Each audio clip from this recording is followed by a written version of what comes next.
That movie is called 1 Week, and it's the story of Ben Tyler, who is a young teacher living in Toronto, and he finds out that he has cancer. And it's an aggressive kind of stage 4 cancer that means that he should be seeking treatment right away. But coming out of the doctor's office, he sees someone selling a motorbike, and he decides to buy it, even though he knows his girlfriend will not approve.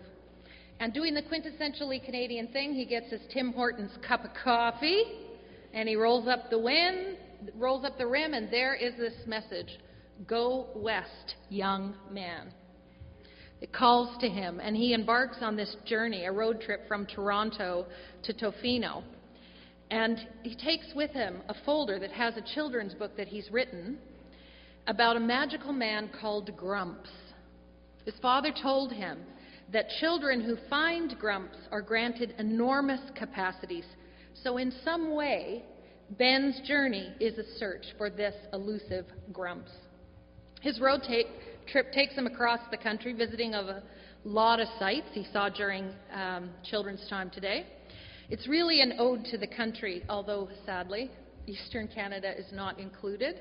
And I know that happens to you guys a lot, and I just want to apologize on behalf of the rest of the country. But anyway, it's an ode to Canada's music and Canada's landscape, but more importantly, it's a journey into Ben's own heart to find out who he loves and what he lives for. In the process, everything changes. He's a new person. All great road trips hold out the hope of a transformed life. I love road trips. Just ask my kids.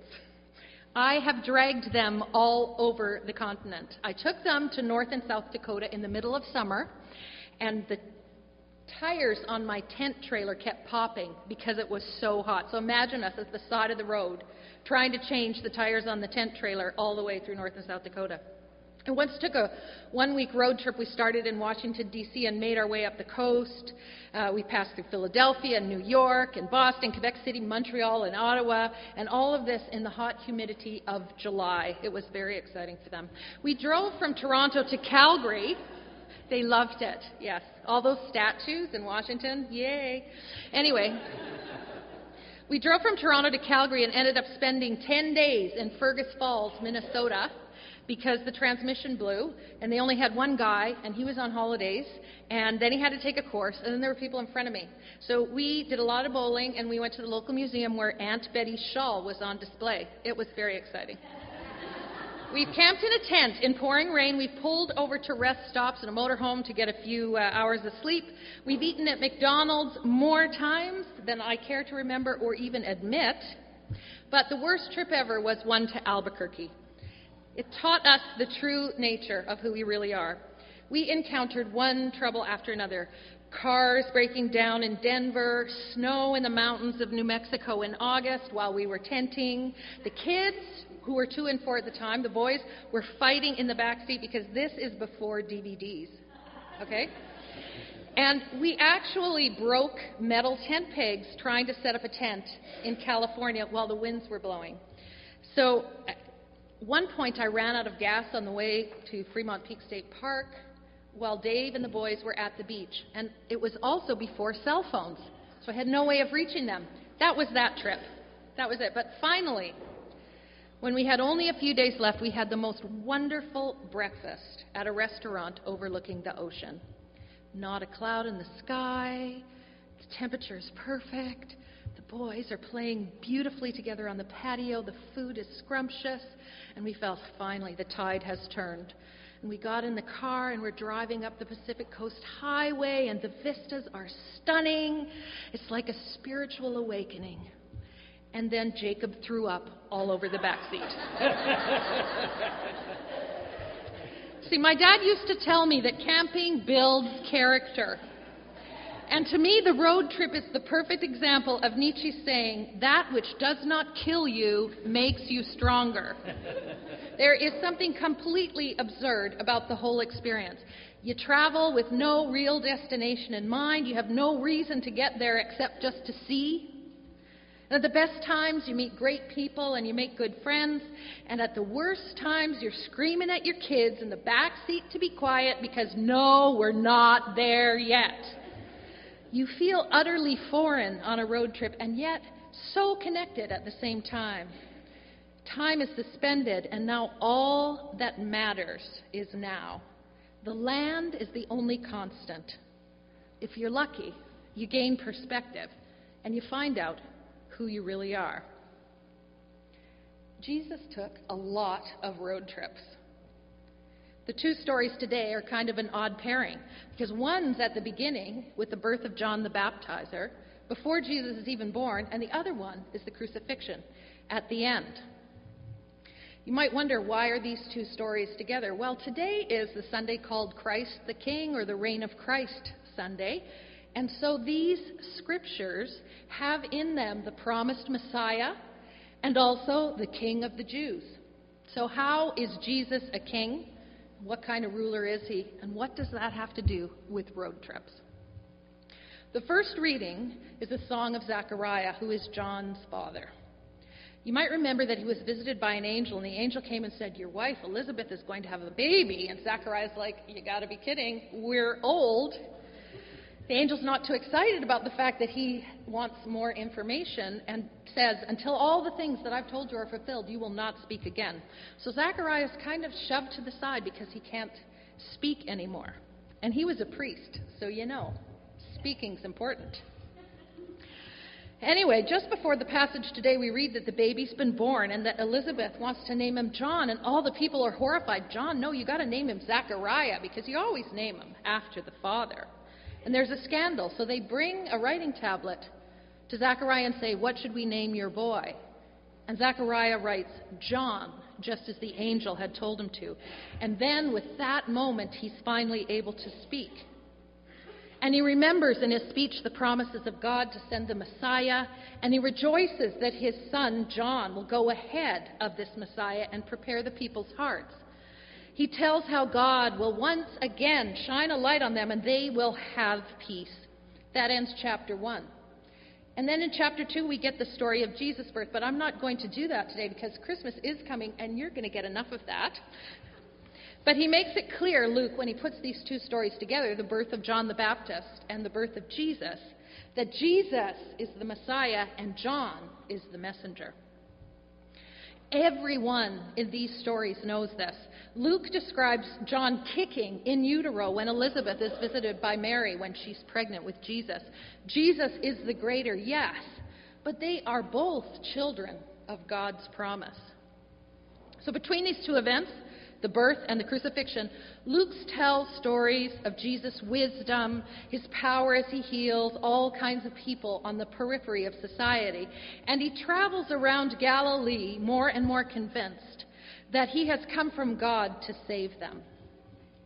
Jesus starts a journey from Galilee to Jerusalem. He meets people. Some welcome him, some suspect him. His message is that salvation has come in all of its fullness to the people. He preaches the day of God's favor, a jubilee where the poor and broken will be restored. Now you can imagine when you're going around saying, "Blessed are the poor," and taking on the religious leaders, you might get into a bit of trouble. And that's where today's reading comes in. We're told that the soldiers nailed Jesus to the cross, and they placed this sign above his head, "King of the Jews." The religious leaders and soldiers begin to taunt him, saying, "If you're the Messiah, save yourself." And even the criminal who is next to him scoffs at him. But Jesus, in that display of godness that marked his life, asks that they be forgiven, knowing that they didn't have a clue what they were doing. But in the midst of the ridicule are those who see him truly. There are women who traveled with him, who are weeping and grieving. Simon carries his cross. The criminal on his other side believes that he's God's anointed and asks to be remembered when Jesus comes into his kingdom. Jesus, from the cross, promises that he will be in paradise. So this is Luke's true king, one whom God chooses, one who lives fully and loves the lowly, one who forgives and promises release.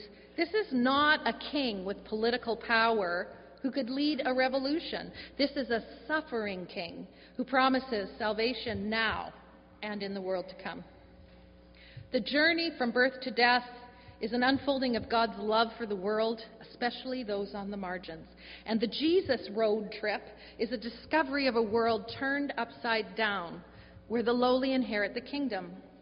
Luke's story is of a God in solidarity with the powerless. But then you got to ask, how did this Jesus from the backwoods of Nazareth become God's chosen one? It's important to remember that the writers of the Gospels are not journalists. They weren't on the Jesus campaign assigned to write all the stories as they went. They were collectors of these stories that were circulating about Jesus. And Luke wrote his Gospel 50 years after the crucifixion has happened. The temple was destroyed a decade earlier, and the people are losing hope. It's a testimony to the witness of the disciples that the stories continued to have meaning and bring people to God. And in fact, as they shared the stories of Jesus, they told of that Godness in him that called them to follow in Jesus' way. And they insisted that that crucifixion was not the end, that he was risen, a sure sign of God's promise to set things straight. The absurd kingdom of the last being first, of divine wisdom, of healing and release and resurrection, they were all signs of a promise that God was in Jesus. We call this incarnation. God has taken human form. God is among us. Early Christian fathers believed that God had become human so that humans could become like God. And as Christians, we trust that Jesus illuminated God in all his living and that God was fused to Jesus in a unique way. So when Jesus healed, people saw God. And when Jesus told stories, people heard God. And when Jesus loved them, God was blessing them. When they lived like Jesus, God saved them. It's kind of like in Jesus, God was taking a road trip. So at the end of the movie, one week, Ben Tyler's swimming in the Pacific Ocean off the west edge of Vancouver Island, and he sees this humpback whale and remembers that his father told him that no one knows what Grumps actually looks like, but that those who searched for Grumps knew it was him when he was found. Ben saw Grumps in that whale, and he knew he was going home. I had another kind of road trip, a Ben Tyler road trip once, and it started in the year 2010. I was diagnosed with breast cancer in March of that year and had surgery in April. I was really lucky because cancer was caught early, it was contained, it was not aggressive, and so I just had radiation. I didn't have to take chemo. But my treatments were scheduled during the summer when my family had planned a vacation, so I wasn't able to take my road trip that year, but insisted that my husband take my kids anyway and go. So while I was doing my treatments, I was alone in the city, and I would drive myself to the cancer center every morning for the treatments, and they would lay me in this huge round machine, I don't know if any of you have seen them, and tell me to hold my breath and keep my body still while the irradiation focused on the tumor site. I remember how hard it was for me not to move, because even today, you can see, I jiggle a lot, I move all the time. So to sit in this tube for even 15 minutes without moving was very difficult for me. And the technicians would get very cross, so I started listening actually to Josh Groban music and meditating before I went in, and that is the only way that I could keep still. So my treatment finished, and I thought I was fine, but cancer has this way, even when you catch it early, to sort of traumatize you. For me, I was confronted with the possibility of a shortened lifespan and of children possibly losing their mother before they were fully grown. And it happened also at the same time that two of my sisters and a sister-in-law were also suffering with cancer. So death was lurking everywhere. And even after my treatments were done, it was as if I was holding my breath, still afraid to move, wondering what my life would bring. So the next summer I decided I need a big road trip to compensate for that missed trip last year and everything that had happened. So we got a motorhome, and I and my sister and her husband and my daughter went on an 18-day trip south. We drove to Salt Lake City, and I saw the Mormon temple there with the beautiful grounds and all these wedding couples taking pictures. They had this pedestal in front of the pool, and they'd get there, clip, 15 minutes, next couple, just going around this pool having their pictures taken. And from there, I could see flowers and sculptures. It was beautiful, and I felt peace. Then we went to Las Vegas. Talk about contrast. But I love the crazy energy of the place and the shows, and especially the shopping. It's got its dark side, and there's no doubt about that. But in the daylight, when you're walking down the Las Vegas Strip, it can be a real delight. From there, we traveled to California and up the coast. This time, no one threw up. But the serenity of the ocean was beautiful. And when we finally arrived back in Canada, I felt like I could breathe again. And I realized this road trip was where my real healing happened. With each mile, I was breathing in life and letting go of death. I was traveling with loved ones who were a witness to my journey.